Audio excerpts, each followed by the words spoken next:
Praise the Lord. ஆண்டவராகிய இயேசு கிறிஸ்து நாமத்திலே உங்களை வாழ்த்துகிறேன். தேவனுடைய கிருபையும் பிரசன்னமும் உங்களோடு இருப்பதாக. இந்த மேன்மை வசனம் சொல்லுகிறது, நீதிமொழிகள் 15:33, மேன்மைக்கு முன்னானது தாழ்மை. நிறைய பேர் மேன்மையாக வரணும்னு நினைக்கிறாங்க, ஆனால் தாழ்மை இருக்கணும் என்பது அவங்க வாழ்க்கையில் இல்லை.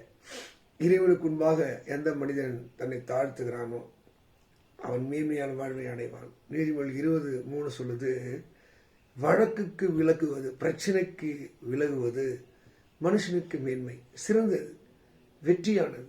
நிறைய பேர் வம்புல மாட்டிக்கிறான், பிரச்சனை மாட்டிக்கிறான், தேவையில்லாத போய் எதெல்லாம் வழக்கு, எதெல்லாம் பிரச்சனை, எதெல்லாம் நம்முடைய நட்சாட்சி கெடுக்கும் என்று உணர்த்தப்படுகிறோமோ அதை விட்டு விலகும் போது அதுதான் நமக்கு மேன்மை. வழக்குக்கு விலகுவது மேன்மை, தாழ்மைக்கு முன்னானது மேன்மை. வெள்ளியை சம்பாதிப்பதிலும் ஞானத்தை சம்பாதிப்பது மேன்மை. நம் ஞானத்தை, அறிவை, புத்தியை எந்த அளவுக்கு நம்ம சம்பாதிக்கிறோம் அது நம்மை மேன்மைப்படுத்தும். நீதிமொழி 4 வாசிக்கிறது, ஞானத்தை நீ அதை மேன்மைப்படுத்து, அது உன்னை மேன்மைப்படுத்தும். எந்த அளவுக்கு ஞானத்தையும் அறிவையும் புத்தியையும் நாம் மேன்மைப்படுத்துகிறோமோ அது நம்மை மேன்மைப்படுத்தும். அருமையானவர்களே, யோசுவாவின் புத்தகத்திலே அங்கே 3ஆம் அதிகாரம் 7ஆம் வசனம் யோசுவாவை பார்த்து சொன்னார், அவனுக்கு இந்த ஜனங்களுடைய கண்களுக்கு முன்பாக நான் உன்னை மேன்மைப்படுத்துவேன். ஆண்டவர் ஒரு மனிதனை மேன்மைப்படுத்துவதற்கு அவர் எப்போதே ஆயத்தமாக இருக்கு. ஆனால் அந்த மனுஷனுக்கு முதல் இருக்க வேண்டியது தாழ்மை. அவர் மேன்மைக்கு முன்னானது தாழ்மை. யோசுவா வாழ்க்கையில் அற்புதம் செஞ்சதுக்கு இந்த மோசையோடு அவன் இணைந்து பயணித்த ஒரு அழகான ஒரு தலைவனாக இருந்தான். மோசைக்கு பிறகு அந்த கணத்தை கையில் எடுத்த போது இந்த யோசுவாக்குள்ள ஒரு சின்ன அச்சம் இருந்தது. மோசையே கீழ்ப்படியாமல் போனார்களே, மோசைக்கு விரோதமாக செயல்பட்டார்களே, என் வாழ்க்கையில் என்ன செய்வார்கள் என்ற ஒரு அச்சமும் பயமும் இருந்தபடினாலே அவனுக்குள்ள ஒரு கலக்கம் இருந்தது. ஆனால் அந்த யோசுவாவை கர்த்தர் உற்சாகம் பண்ணினான். மோசே இருந்து போல நான் உன்னோடு இருப்பேன், நான் உன்னை விட்டு விலகாது, இந்த நியாயப்பணம் போன புத்தகங்கள் உன் வாயை விட்டு விலகாது அப்படிலாம் சொல்லிட்டு மறுபடியும் சொல்லுகிறார், நான் இந்த ஜனங்களுடைய கண்களுக்கு முன்பாக மேன்மையாக வைப்பேன். அருமையான தேவ மக்களே, உன் வாழ்க்கையில் என் வாழ்க்கையில இந்த மேன்மையானது சாதாரணமாக வந்துடாதுங்க. அந்த மேன்மையை ஒரு மனிதனுக்கு கனத்தை தருகிறவர் ஆண்டவர். 1 நாளாகம புத்தகத்தில் 29:12, ஐஸ்வர்யமும் கனமும் உம்மாலே உண்டாகிறது, எந்த மனிதனையும் மேன்மைப்படுத்தும் பலப்படுத்துவோம் உன் கரத்தினால் ஆகும். இன்றைக்கு நம்ம வாழ்க்கை மேன்மைப்பட வேண்டும் என்றால், சிறந்த வாழ்க்கையாக மாற வேண்டும் என்றால் ஒன்றை புரிந்து கொள்ள வேண்டும். ராஜாக்களை தள்ளுகிறவரும் ராஜாக்களை உயர்த்துகிறவரும் சிறியவனை குப்பில் எடுத்து பிரபுக்களோடு அமர பண்ணுகிறவரும் ஐஸ்வர்யம் அடை செய்கிறவரும் தரித்திரம் அடை செய்கிற தேவன் என்பதை நீயே நான் அறிந்து கொள்ள வேண்டும்.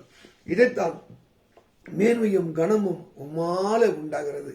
யோசுவா வாழ்க்கையில நான் உன்னை மேன்மைப்படுத்த, அதுக்கப்புறம் பாருங்க, யோசுவா மோசே செய்ய முடியாத அற்புதங்களை செய்தார்.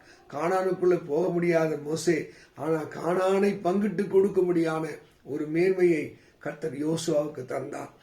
மோசே உயிரா இருக்கும் போது சொல்ல, மோசே உன்னிலுக்கு கொஞ்சம் கனத்தை எடுத்து இந்த யோசுவாவுக்கு கொடு, கர்த்தருடைய ஆவியை அவனுக்குள்ளேயும் இருக்கிறது என்று ஆண்டவர் ரெக்கமெண்டேஷன் பண்ணக்கூடிய அளவுக்கு கர்த்தர் அவனை மேன்மையாக வைத்தார்.